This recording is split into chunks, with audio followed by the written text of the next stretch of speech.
Bonjour tout le monde. Chose promise, chose due. La semaine dernière, Chloé avait dit qu'on aurait peut-être un ou une invitée surprise. C'est le cas. Voilà, on vous présente Cara pour ceux qui ne la connaissent pas. Merci d'être là, c'est trop chouette.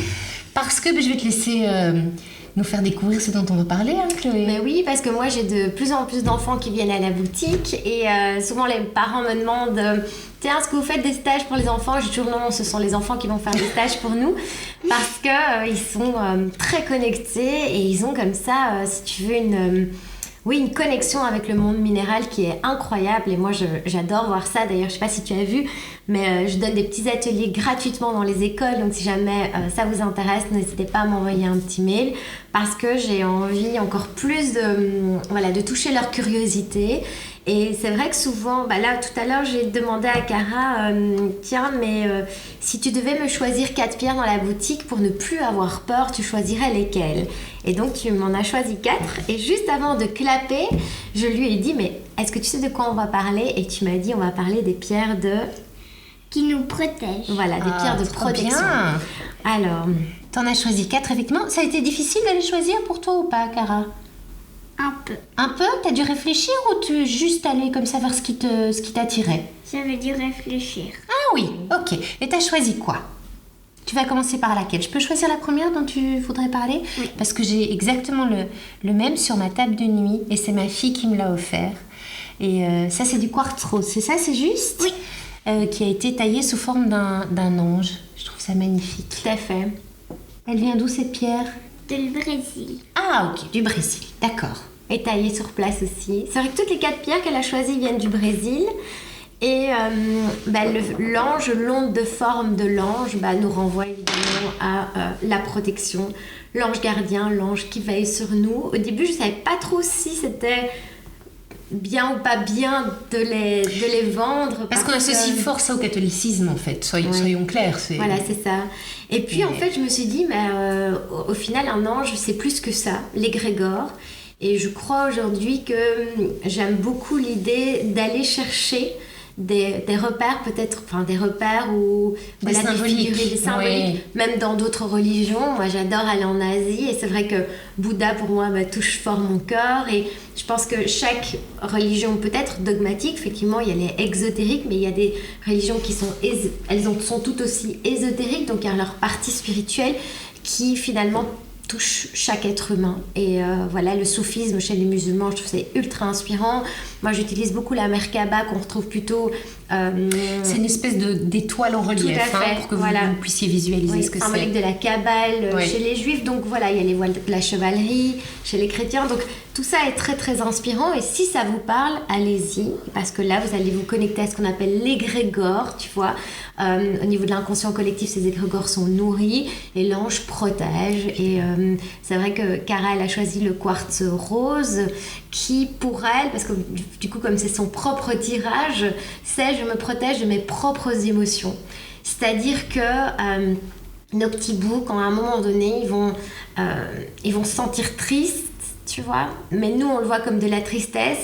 Mais eux, ça peut être comme de la dépression. Ce qu'ils vivent, c'est de la dépression. Tout est décuplé dans leur ressenti. La colère, c'est de la rage. Ok. Tu vois. La joie, c'est de l'extase. La peur, c'est de la terreur. Et donc, c'est vrai que le quartz rose, c'est pas que je me protège de mes émotions pour ne plus les ressentir, mais le petit ange gardien, c'est de dire, plonge dans ton émotion, vis-la. Moi, souvent, au début, je disais à Cara, mais pourquoi tu pleures? Puis je me suis dit, mais pourquoi est-ce qu'elle a besoin de me dire pourquoi est-ce qu'elle pleure? Et souvent, et puis elle est témoin, quand elle est triste ou quand elle est fâchée, je lui dis, mais vas-y, mon cœur pleure, je t'accompagne. Je t'accompagne dans ce que tu vis. Et donc, finalement, c'est pas la confronter, mais laisser son moment, elle, avec son émotion. Parce que c'est vrai qu'on a tendance à vouloir classifier les bonnes émotions et les mauvaises émotions. Ouais. Vouloir vivre uniquement les bonnes émotions et se dire mais ça c'est une émotion négative, la tristesse, la peur, je dois essayer un petit peu d'occulter ça. Ouais. Alors que non, elles font partie intégrante de ce qu'on doit vivre et il faut les accepter, les vivre. Pas les subir, mais en tout cas les entendre. Voilà, parce que ça deviendra une force. Une fois que l'émotion est respirée, elle n'est plus un danger. C'est ça l'énergie du quartz rose. Elle n'est plus un problème en soi. Et pour la maman, pour le papa, c'est je prends de la distance et je suis pas dans la culpabilité d'avoir fait bien ou pas bien qui fait qu'aujourd'hui, mon enfant vit son émotion. J'aime bien celui que tu as choisi, ton petit ange, parce qu'il a, alors c'est probablement pas fait exprès, il a la tête un tout petit peu sur le côté. Comme quand on écoute avec C'est beaucoup ça. d'amour et beaucoup de douceur. T'as remarqué? Tu vois, il a sa petite tête un tout petit peu sur le côté. Donc je suis à ton écoute. Chacun Voilà. voit ce qu'il a envie de voir aussi. Et donc voilà pour le petit ange en quartz rose. Par rapport aux émotions, le quartz rose va calmer, va apaiser. D'accord? C'est pas anesthésie, hein. C'est juste, comme je dis, revenir à quelque chose qui parfois peut partir en mode feu d'artifice. Et c'est voilà. Ça rassure aussi? Ça rassure, ouais. Tout à Ok. fait. Ta deuxième pierre, Cara, c'est laquelle? Celle-là. L'améthyste. Alors on en parlera souvent de l'améthyste. Tu la connais aussi, je suppose? Oui, bah oui. Ah oui. Ah vas-y, dis-nous ce que tu en sais, toi. Pour l'améthyste. Qu'elle nous protège. Hmm.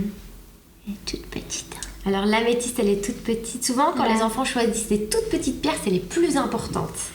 Donc là, pour moi, la plus importante, l'améthyste, c'est lors de la dernière vidéo, je vous ai parlé de l'importance d'aller connecter nos peurs, car elle nous invite à aller chercher de l'information. D'accord? Et donc l'améthyste, c'est quand votre enfant, en fait, est dans sa chambre, il n'a pas envie de dormir parce qu'on a peur. On a peur du noir, on a peur de ce qu'on ne voit pas.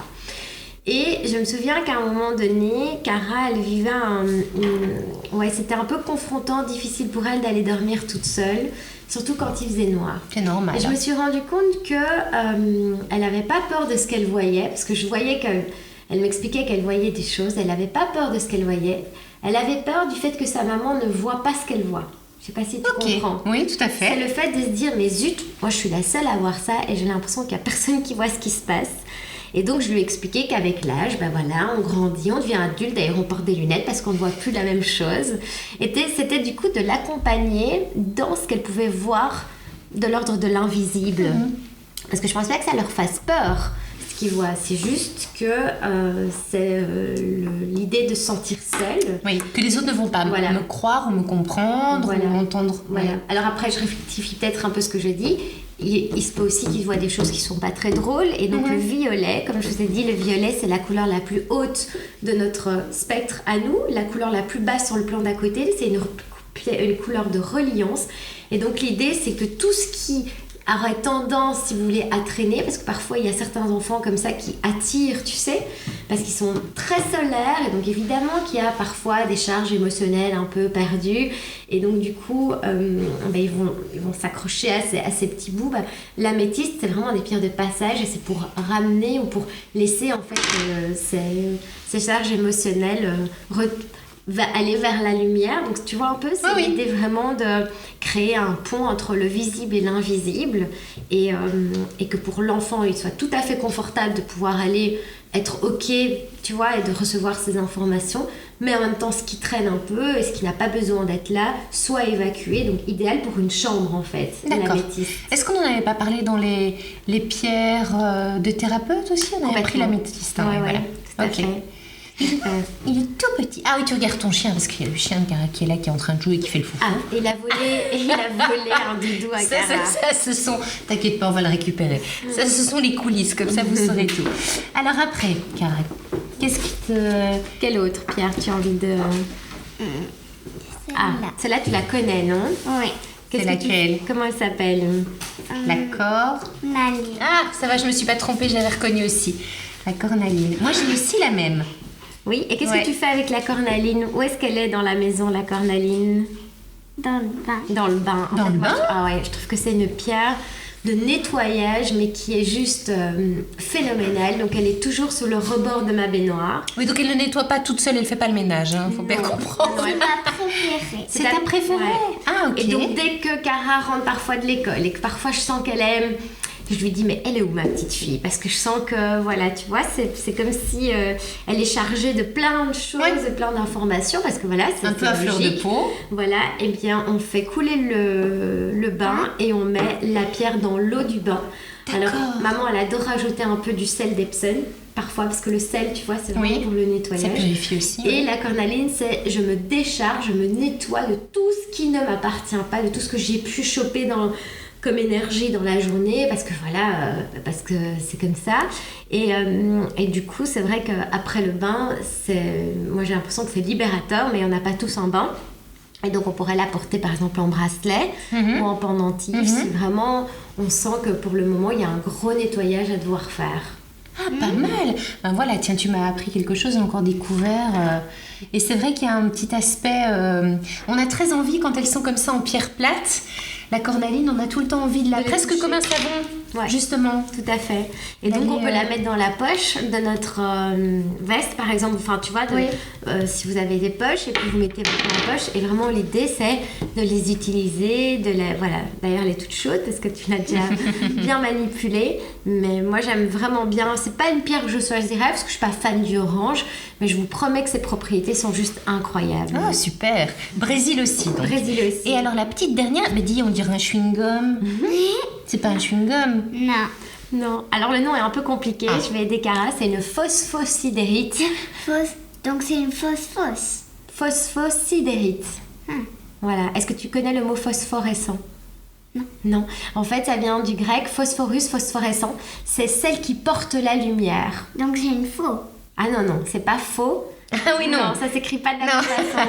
C'est P-H-O. Et pas F-A-U-X. Ouais. Donc c'est phosphosidérite, celle qui porte la lumière, parce qu'en fait, quand on choisit cette pierre-là, c'est je me reconnecte à ma propre lumière. Et donc, de nouveau, comme je vous ai dit, quand on est dans l'obscurité, on a tendance à avoir peur. Mais quand on se met à connecter notre propre lumière, une petite bougie, on éclaire toute une pièce. Donc c'est vraiment ne pas oublier qu'on est un phare, ne pas oublier, si tu veux, ne pas sous-estimer notre capacité à rayonner, à être dans notre solarité. C'est pour les enfants, vous sentez qu'ils n'ont pas vraiment confiance en eux. C'est vrai qu'elle aurait dû choisir l'œil de tigre qui parle un peu du même sujet. Mais la phosphosidérite, elle va encore plus loin. Et donc, elle nous invite à exprimer nos idées, nos talents, notre génie. C'est ça notre plus-value. Et plus on a confiance en nous, entre guillemets, parce que ça, voilà, mais plus on est protégé. Tu vois un peu? Très bien. C'est que quand parfois on perd nos moyens, on connaît plus trop notre valeur, On doute. On doute. Ouais, Et quand on terrible. doute, alors là, c'est un appel, si vous voulez, à l'obscurité. C'est le cercle vicieux qui est enclenché. hein. Exactement. Et dès que vous décidez de vous rallumer, ça me fait penser aux gens qui sont en burn-out. Burn-out, c'est vraiment la flamme qui est éteinte. Dès que vous décidez de vous rallumer, vous vous remettez dans votre propre lumière. Et là, il n'y a plus raison d'avoir peur, parce que la peur, c'est le manque d'infos. Mais si vous êtes dans votre lumière, vous allez chercher, l'info va vous trouver, parce que vous êtes éclairé. Donc je reste un phare pour moi-même, mais pour les autres aussi. Donc là, dans le message dans son petit tirage de pierre, Cara, en fait, sa demande, c'est « Maman, écoute-moi. Maman, j'ai quelque chose à te dire. Maman, ma parole a De la valeur. de la valeur. Et c'est vrai que je me dis toujours, parfois elle m'interrompt pour me dire une toute petite chose. Et je me dis, je veux l'écouter parce que plus tard, elle me dira des choses beaucoup plus importantes. Mais si j'apprends déjà pas à le faire aujourd'hui, elle fera vite des raccourcis. Oui, et puis Voilà. à son échelle, forcément, cette petite chose qui pour nous est insignifiante a forcément beaucoup d'importance. Beaucoup d'importance. On Voilà. en revient aux émotions qui sont Exactement. décuplées dont on parlait Et ça tout à l'heure. construit sa confiance en elle, ça construit qui elle est, sa personnalité.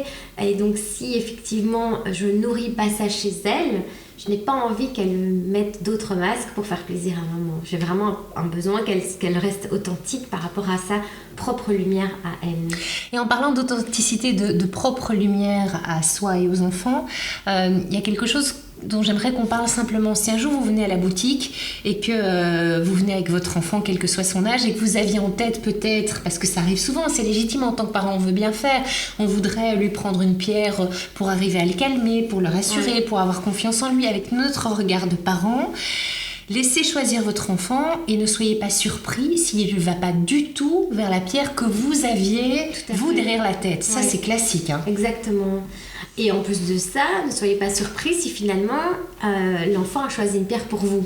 Ah, ça aussi. Oui, parce qu'on pense toujours, alors je dis pas, on fait pas de généralité, mais on a parfois tellement la tête dans le guidon, on se dit toujours qu'on veut le meilleur pour eux, Alors qu'en fait, mais finalement, je dis pas que c'est nous qui avons le problème, mais en effet miroir, il y a peut-être quelque chose qui vient venir travailler chez nous.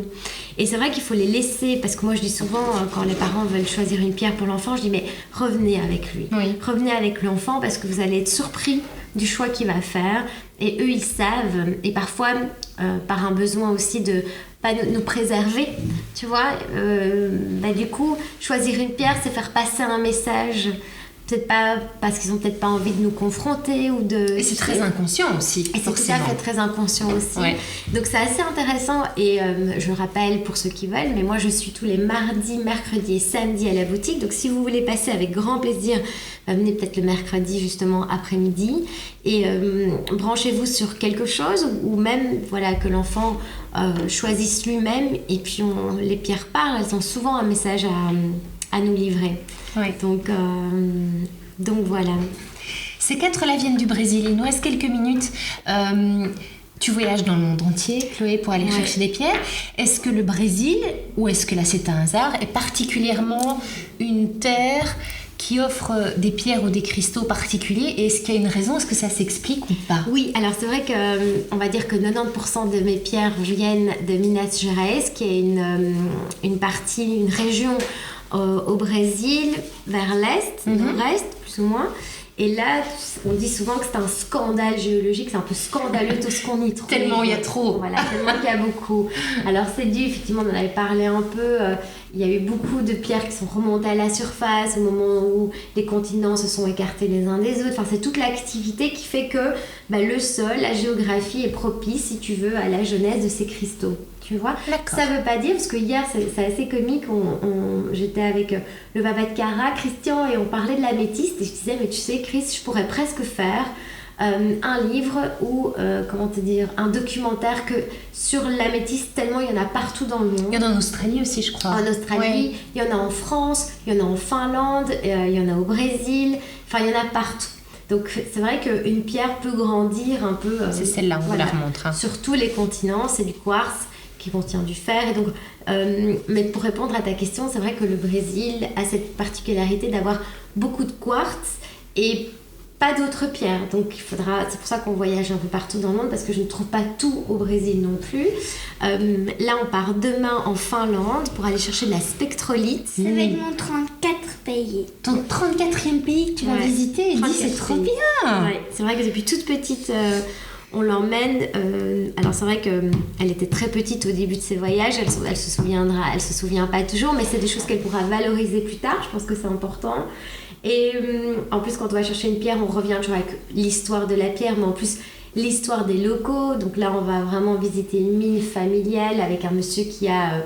Depuis je crois plusieurs générations extrait cette spectrolite qui est unique au monde, qu'on trouve qu'en Finlande. Donc ça qui est gay aussi pour moi, c'est des challenges de ramener des pierres uniques d'un endroit, donc ça j'adore aussi, avec toute son histoire. Et puis je suis toujours émerveillée par la beauté de ce que la terre peut créer, parce que là c'est vrai qu'on a des pierres qui n'ont qu'une seule couleur, mais par exemple cette pierre là qui fait partie de la famille des feldspath, sa petite sœur est la labradorite, elles ont plein de couleurs, et si vous nous suivez sur les réseaux, on partagera plein de photos et des très jolies vidéos. On part demain.